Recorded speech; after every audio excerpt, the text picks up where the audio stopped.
I've seen quite a few news stories and many articles recently about some of the biggest Hollywood celebrities having retouching work done on their photos.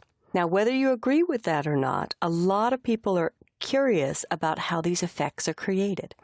And here I'll show you one method that I like to use. I'm going to start by selecting her skin. Now, I've already repaired to brighten her eye and remove some dark circles, and also corrected the chin line because of a shadow that made it look like she had a double chin. So there's a little work that's already been done on this photo. But let's go further because we can. Under the Select menu in PhotoshopCS6, there's a new feature in the color range dialog, and this is huge. When you choose Select Color Range, we've always been able to sample exact shades, but now there's a brand new Select Just the Skin Tones. I will warn you, I picked a particularly hard image. The tonal range in the hair and the skin is very close. The hair has light brown tones. Her skin's got a light brown tone to it in the shot. So even though I choose skin tones, you will notice it grabbed that exactly. I could turn on Detect Faces, and it grabs more of just her face, but also more of her hair. I can dial down the fuzziness, which grabs a little less of the hair, or I could turn off Detect Faces. In this case, because the tonal range is so close, it'll get me started, but I will have some cleanup work to do. So I'll go just slightly higher, and I'll click OK. It'll take a few seconds, and now I've got my marching ants around most of the skin and some of the hair. So let's zoom in with Command plus or Control plus. And I'm going to use my regular lasso tool with the Alt key or the Option key to take away the hair. I'm using spacebar to move my screen around. But I will hold down Alt or Option to subtract the hair from the selection.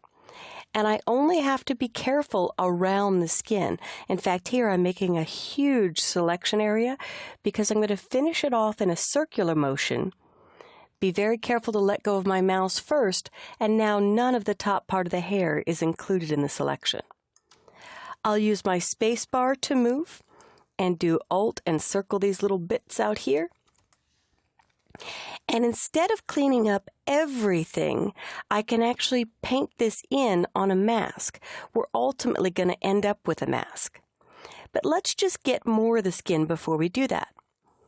If I use Select Similar, I've got the hair back in there. So let's undo this. Similar is tied directly into your Magic Wand tool.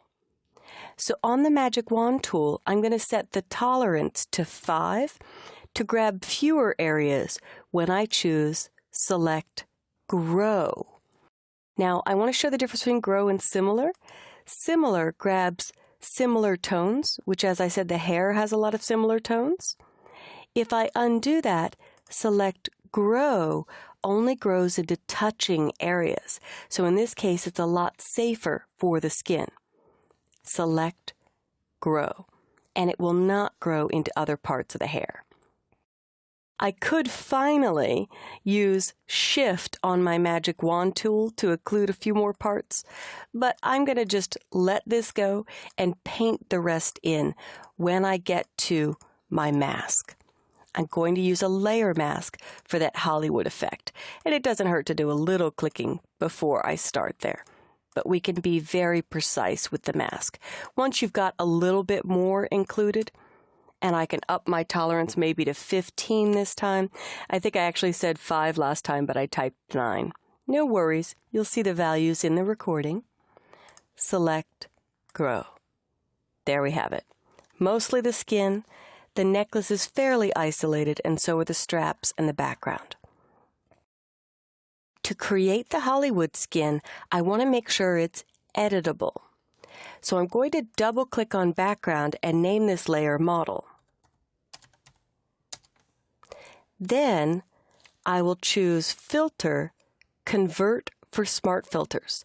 Smart filters embed or protect the original image in a smart object layer.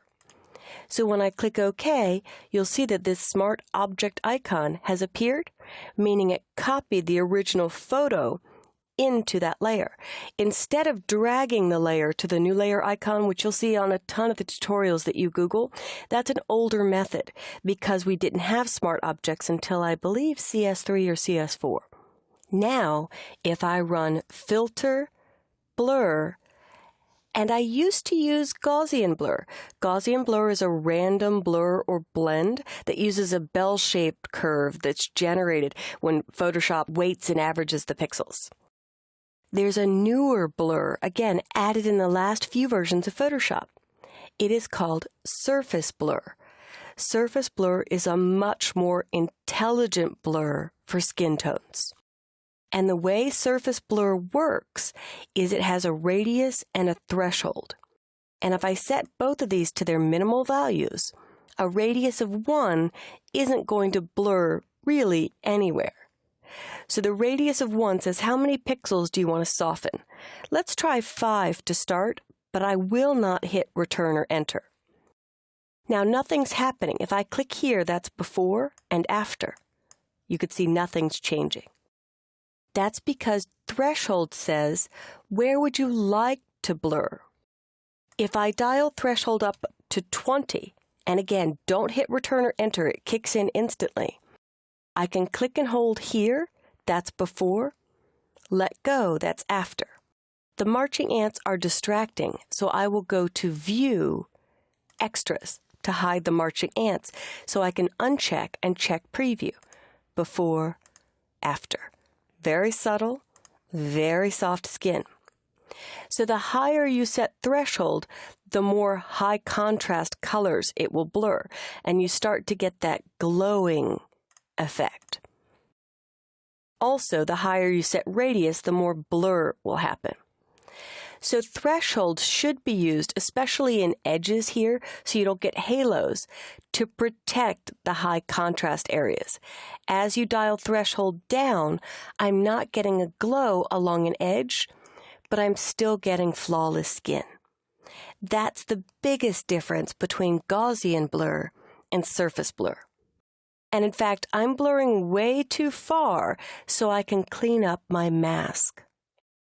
When I click OK, here you will see the surface blur has been applied to just the mask, the skin.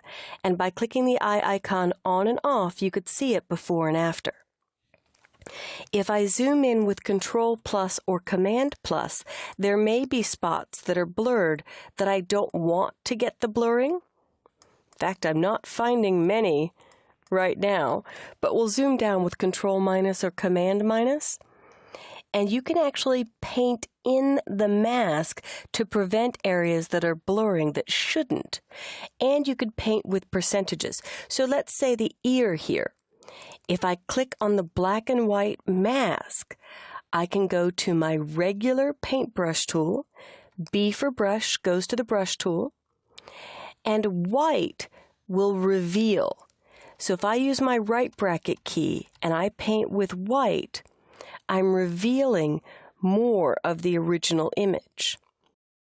If I swap and paint with black, black blocks. In this case, blocking is blocking the surface blur filter. So swap my colors, white will reveal more of the filter, blurring the ear. Swap again, black will block the surface blur filter, showing more detail.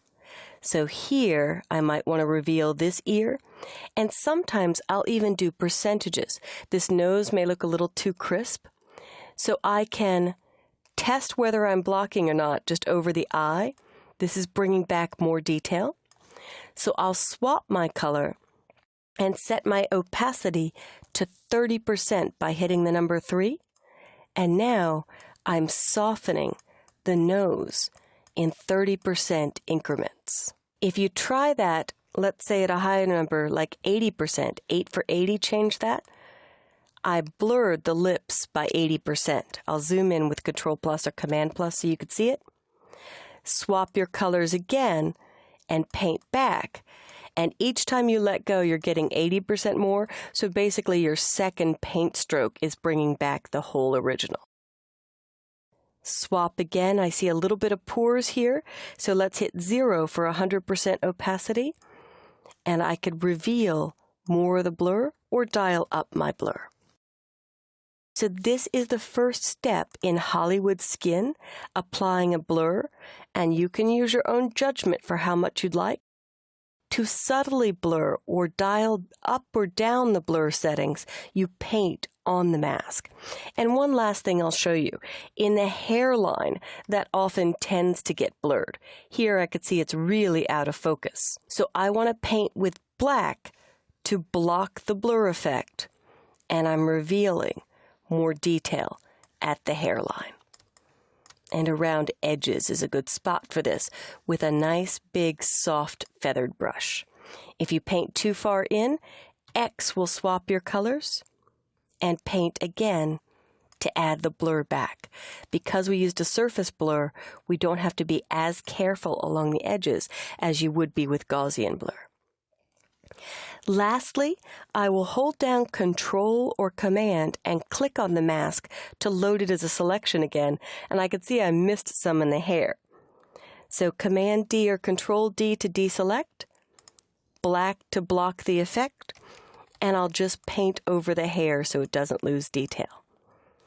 Control click or Command click on the mask loads it as a selection, and I'm going to let that part outside the ear go. But the last step is really high contrast skin tone to make the jawline and the bones of the cheek or the contrast where the cheeks would hit more obvious. So in adjustments, I will use levels. And with levels, I'll brighten the whites and darken the shadows, giving a rich, more tanned look actually initially. If I click on Properties to collapse it and hide and show it, that is more contrast, but it looks a little bit fake. So instead of the normal blending mode, I'm going to choose luminosity. Luminosity means just the darks and lights, so you won't get so much of an orangish tone or reddish tone. So here's with luminosity. Click the eye for before, after. Much more subtle, but high contrast on all of that beautiful bone structure. And then if I go to History and stretch my History panel, before, I'll zoom in a little bit so you could see it. Click the last thing I did, after, Hollywood Skin retouching.